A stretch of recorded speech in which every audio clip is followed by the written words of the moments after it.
Fibrodysplasia ossificans progressiva, or FOP, is a severely disabling myopathy in which extraskeletal bone forms and accumulates over time within muscles and soft tissues, eventually imprisoning affected persons in a second skeleton. Known as heterotopic ossification, this extraskeletal bone is derived from stem cells that are recruited at the affected tissue by injury and inflammation. At this time, there are no approved treatments for FOP. However, researchers are attempting to develop a potential FOP treatment based on insights into cellular mechanisms that control cartilage and bone development. In particular, treatments with the ability to inhibit signaling in the bone morphogenetic protein pathway, or BMP pathway. Individuals with FOP have a mutation in the ACVR1 gene that encodes for the ALK2 receptor, a BMP type 1 receptor. The mutation allows the receptor to become more active, especially when bound by extracellular proteins called ligands, thereby resulting in excessive BMP signaling.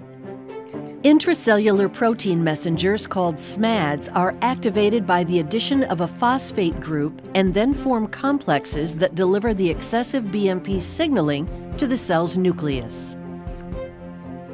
The activated SMADs regulate gene expression so that the recruited stem cells are misdirected to differentiate into cartilage. The cartilage is then replaced by heterotopic bone. Palovarotene is a retinoic acid receptor gamma agonist, or RAR gamma agonist, currently being investigated for its ability to prevent heterotopic ossification by inhibiting BMP signaling. In animal models, research scientists have shown that RAR gamma agonists reduce BMP signaling by inhibiting SMAD phosphorylation and by promoting SMAD degradation. As a result, the number of functional SMADs is decreased and BMP signaling is markedly reduced. By inhibiting excessive BMP signaling, RAR gamma agonists may prevent stem cells recruited at the El siguiente trabajo surgió de la búsqueda de temas diversos por parte del equipo. En este caso, se llegó a la conclusión que estudiáramos una enfermedad bastante rara, con el nombre de fibrodisplasia ossificante progresiva infantil. Es una enfermedad poco documentada, que no existe información en un estudio consecutivo en el cual nos permita ver consecuencias, causas, diagnósticos y, digamos, una información en base a un catálogo bien detallado.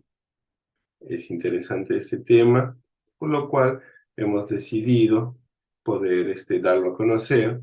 Se puede, digamos, en el transcurso de la investigación o de la exposición se va a dar cuenta que los años que se están utilizando de información son muy dispersos, los periodos son muy amplios. ¿Por qué? Porque no existe documentación recabada o son casos clínicos dispersos, los cuales no nos permite crear una consecución, pero lo vamos a hacer nosotros, ¿no? Ahora, ¿de qué trata esta enfermedad?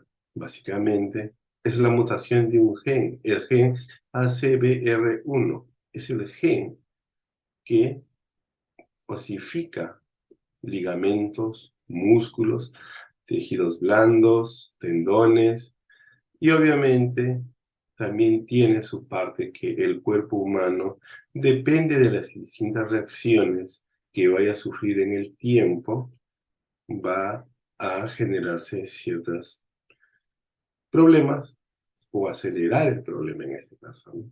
Entonces, por eso es que a veces la misma enfermedad no es detectada porque tampoco hay patrones o rangos en los cuales, digamos, a la hora de brindar un diagnóstico se puedan guiar. Por eso este trabajo es un compendio de mucha información que hemos buscado que trata de concientizar el por qué es importante tratar este tipo de enfermedades, encontrarles una solución y, por ende, brindar una calidad de vida a los que llevan este tipo de enfermedad. Fibroplasia ossificante progresiva es una enfermedad muy rara del tejido conectivo, por la cual es caracterizado por la ossificación progresiva de los tejidos blandos, como músculos, tendones y articulaciones, provocando así la inmovilización progresiva del paciente, problemas cardiorrespiratorios, entre otros. La fibroplasia ossificante progresiva es de base genética dominante, dado que los padres suelen ser normales y no tener ningún par descendiente de esta rara enfermedad. La mayoría de veces es provocada esta anomalía por el gen ACVR21 y por la proteína ribosoma. La fibroplasia ossificante progresiva, o también conocida como FOD, fue investigada profundamente en el año 2006, tras el secuenciamiento de ADN y otras pruebas genéticas dadas por los padres, descubriendo así muchas características que en este momento mi compañera hablará. Ahora hablaremos de las características clínicas. La principal característica es que se presenta una calcificación progresiva en los tejidos, en las articulaciones, en los músculos, y esto lo detalla Damián. Y todo lo que ya se mencionó. Esto llega a la pérdida, disminución o la pérdida de la discapacidad motora. La estimación de tiempo de vida está a 40 años, pero, o sea, son 40 años, pero no significa que la persona deja de existir, sino que empieza a calcificar su cuerpo. Y lo último que ataca es la parte respiratoria, y es por eso que muchas veces fallecen. Lo más largo que ha llegado de vida es de 56 años y se busca estrategias para alargar la vida y por último no hay un patrón de osificación. Las malformaciones son severas, drásticas, irreversibles y sobre todo puede ser en una posición indeterminada. Puedes perder los músculos de una manera que no conlleva con otros pacientes. Estas son las características principales que les vengo a mencionar. Causa. Los autores concuerdan que la causa se halla en la mutación del gen ACVR1. Este gen codifica un receptor de la proteína morfogenética ósea, en sus siglas BMP tipo 1, también conocido como el receptor de aptivina A tipo 1. Hay una mutación heterozigótica común, es decir, una mutación es una de las propiedades en el gen que es el R206H es la más frecuente y en la que se encuentra en la mayoría de los pacientes diagnosticados con FOP. Este gen que codifica el receptor de BMP tipo 1. Consecuencias. Esta enfermedad trae como consecuencias la deformidad de los dedos gordos del pie, que con mayor frecuencia es bilateral, que tenga una osificación heterotópica progresiva, que se puede manifestar como una masa palpable, una masa que su consistencia es dura. La osificación es espontánea o puede ser respuesta a un traumatismo de uno de los tejidos blandos, incluyendo el traumatismo iatrogénico, ya sea por vacunas o por procedimientos quirúrgicos. Estas inflamaciones van a ser muy dolorosas y recurrentes. Y en esa zona donde tenemos la inflamación, podemos ir apreciando la formación de los huesos. Esto puede ocurrir en forma de nódulos en el cuero cabelludo desde la infancia o también puede ocurrir en la parte del cuello. También se pueden encontrar defectos de reducción de extremidades que pueden perjudicar la formación de los dedos, por lo cual es una causa de confusión con alguna que otra enfermedad genética, a lo que el diagnóstico podría ser más retardado. Como caso número 1 tenemos a 3 pacientes con características clínicas de fibrodisplasia osificante progresiva, donde se les hicieron rayos X y una tomografía computarizada. Los pacientes tenían entre las edades de 4, 6 y 12 años, ninguno con antecedente familiar con la enfermedad. La evolución fue similar en los 3 casos: al nacimiento con malformación del primer dedo en ambos pies y tendencia al acortamiento en promedio a los 2 años de edad. Iniciaron con la presencia de tumoraciones, hendiduras en partes blandas de predominio a nivel axial, en ocasiones relacionadas con un traumatismo. Caso número 2. Un paciente de 6 años consulta por múltiples tumoraciones ubicadas en el cuello, tórax y lumbar. Los diagnósticos dieron resultado que sus tumoraciones tienen 5 años de evolución. Se iniciaron en el cuello acompañadas de dolor, inflamación e impotencia funcional. Después del cuadro inflamatorio quedaban en consistencia pétrea, sin dolor y limitando sus movimientos. Con el tiempo se extendieron a la región escapular, torácica y lumbar. Como caso número 3 tenemos a un paciente masculino de 13 años de edad, acude por un trastorno progresivo por la marcha y dolor muscular. A los 6 años de edad presentó dolor e inflamación de miembro superior izquierdo posterior a una caída. El dolor y la inflamación se presentaba en regiones que sufrían un traumatismo, especialmente en miembros superiores e inferiores. El dolor en ocasiones era muy intenso, lo que le obligaba a permanecer en cama por varios días. El paciente limitó cada vez más su actividad física. Alrededor de los 10 años de edad tenía dificultad para mover los 4 miembros y rigidez axial. La enfermedad ha tenido un curso lentamente progresivo. Al momento del ingreso, el paciente estaba ambulatorio y caminaba con dificultad. No había sido diagnosticado con su enfermedad, no presentaba déficit cognitivo ni tenía antecedentes familiares de POC.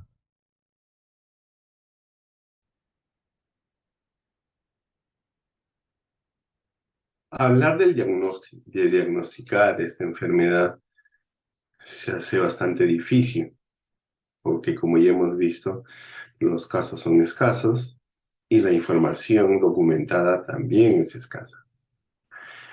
Esta enfermedad, como se puede ver, o sea, para poder diagnosticar hay que saber dónde ataca y su rango de acción es bien amplio. Estamos hablando de aparatos internos como el tracto urogenital, ¿no? Que, digamos, está por dentro, que sería con una lesión fuerte o con una reacción, ¿no? Se podría hacer que el gen se active y empiece a calcificar o a osificar este tipo de órganos o tejidos. Está también ahí, como podemos ver en la imagen, lo que el cuerpo humano tiene, que son músculos y ligamentos, ¿no? Los músculos de las partes rosadas y los ligamentos de las partes blancas. Ahora, todo esto también se puede osificar si sufre una lesión, si sufre una reacción en base a lo que el gen está desarrollando en sí en el cuerpo.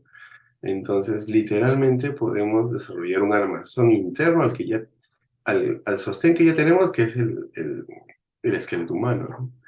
Y a su vez hay otro rango de acción que es sobre la piel. Y es aquí donde nos damos cuenta que o sea, es una enfermedad que ataca a todo el cuerpo. No, no hay manera de hacer un diagnóstico certero en el cual nosotros podamos saber qué hacer, teniendo en cuenta ahora que también presentan ciertos síntomas equivocados, como en el caso que podría darse del enanismo. Podrían decir, no, él sufre de enanismo, pero no es así. Lo que sucede es que al solidificarse, o como se puede ver en la imagen y en las otras imágenes anteriores, el tema va en que los huesos, los ligamentos, se contraen, se quedan estáticos, se solidifican y pierden masa muscular. ¿Por qué? Porque ya el cuerpo en esa zona tal vez no se mueva, entonces el músculo se va deteriorando, se va perdiendo y desaparece. Entonces, diagnosticar este tipo de enfermedades es muy difícil.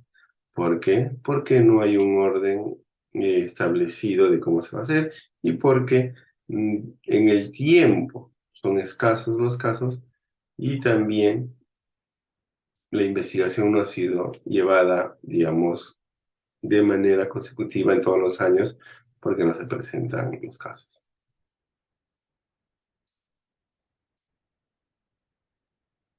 Hablar de tratamientos es bastante difícil. No sería tratamientos en sí, sino tratamientos preventivos, o sea, antes que pase. O si ya lo tiene, qué se debe y qué no se debe hacer. Vamos a poner en este caso un niño recién nacido. Lo primero que normalmente presenta es que hay que vacunarlo, ¿no? Pero ¿qué pasa si empiezas a presentar síntomas? Síntomas de que tiene esta enfermedad. Entonces, ¿cómo lo curamos?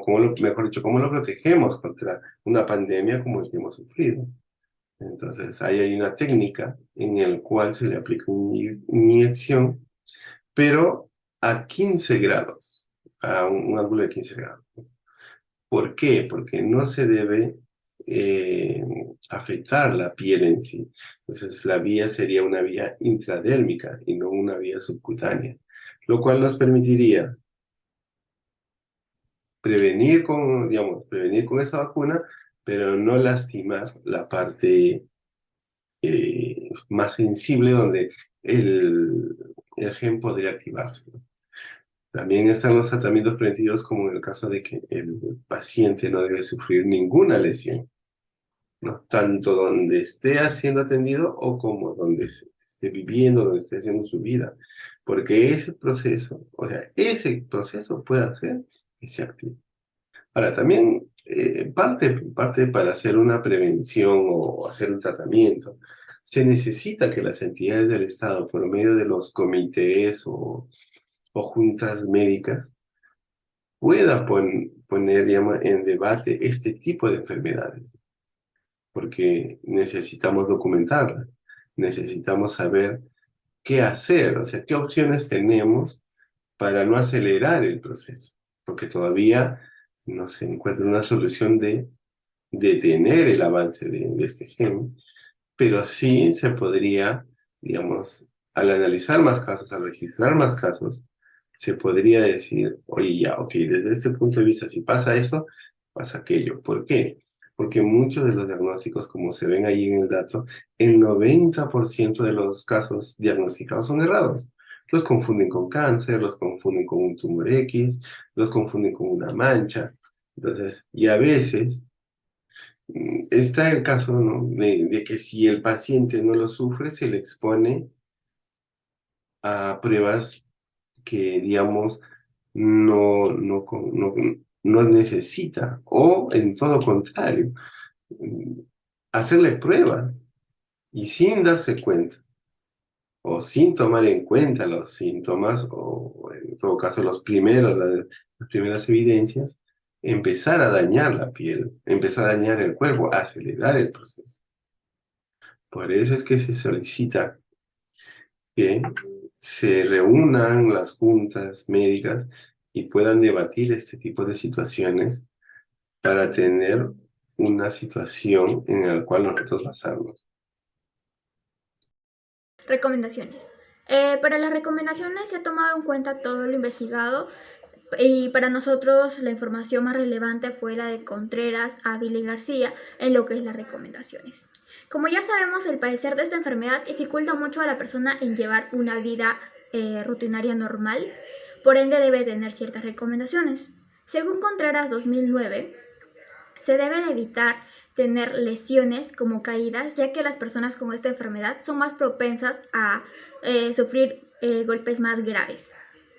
En lo que es en las clínicas se debe de evitar realizar exámenes agresivos para ellos como una biopsia, ya que se debe de tener un cuidado más estricto para ellos.